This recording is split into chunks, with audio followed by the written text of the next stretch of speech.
Quite a lot has already been said about the interview that Meghan and Harry granted Oprah Winfrey. They raised allegations of racism, attempted suicide, mental health issues. And so when I was asked to give my take on this, I thought, what exactly am I supposed to say? A lot of the things she said, people face it in all facets of their lives.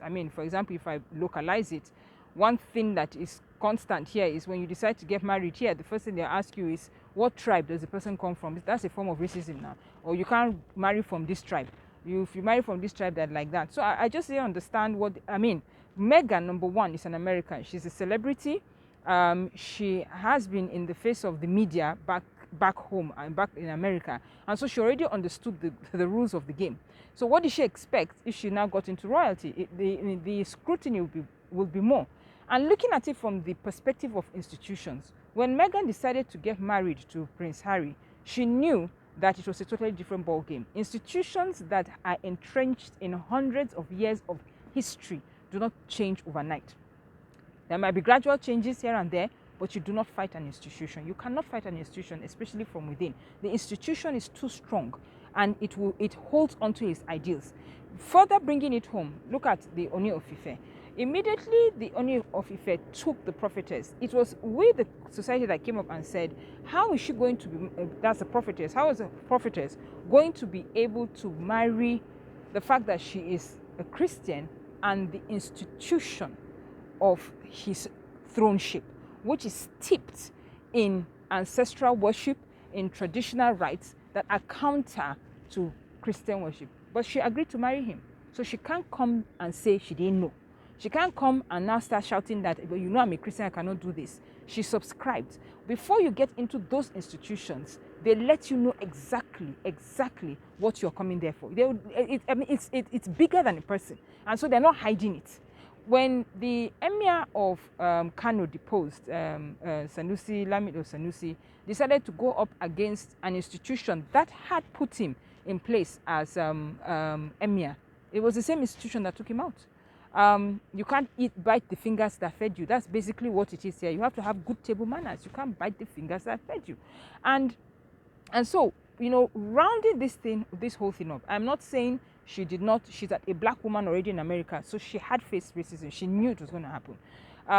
A comment was made, more comments would have been made. Anyway, she's half black, and that is the reality of black people in this world. And then, as I said, she's going into an institution that was part of slave trade hundreds of years ago. Yes, they were part of it. And there are still people who feel that people should be subjugated. And so what am I saying here? That in any decision that you take, there are rules of engagement.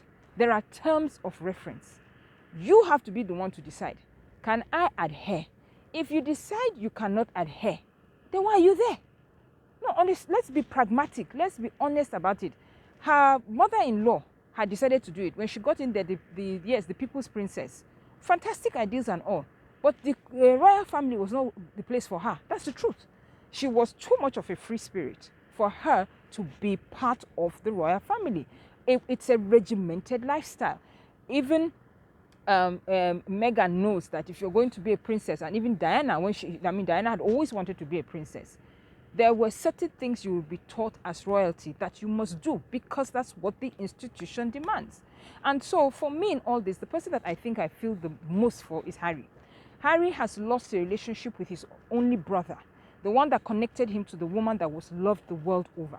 He has lost his title. He is being hated by his own people, and then the American people don't even understand what's going on. Then you now do this interview. For me, I think all the odds are stacked against him. The question is, will Meghan stay by his side? Because he has literally turned his back on his family. Will Meghan be there with him? They are still a very young couple. There are still a lot of years ahead of them. I'm not even sure what their earning power is like, because as royalty, he had everything. The world was his oyster. Now that whole world has been taken away from him. And in all this, for me, that the tragedy will be if she does not stand with him till the very end, because he's estranged from his family. And so, as you decide to join an institution, read the contract, the terms. Can you do it?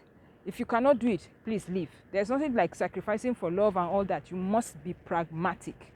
If you decide you want to go ahead, then be ready for the demands of the institution. If you cannot be ready and follow the demands of this institution, then be ready to be chunked out. When you are chunked out, you can't, and also don't now use the institution, gain things for yourself.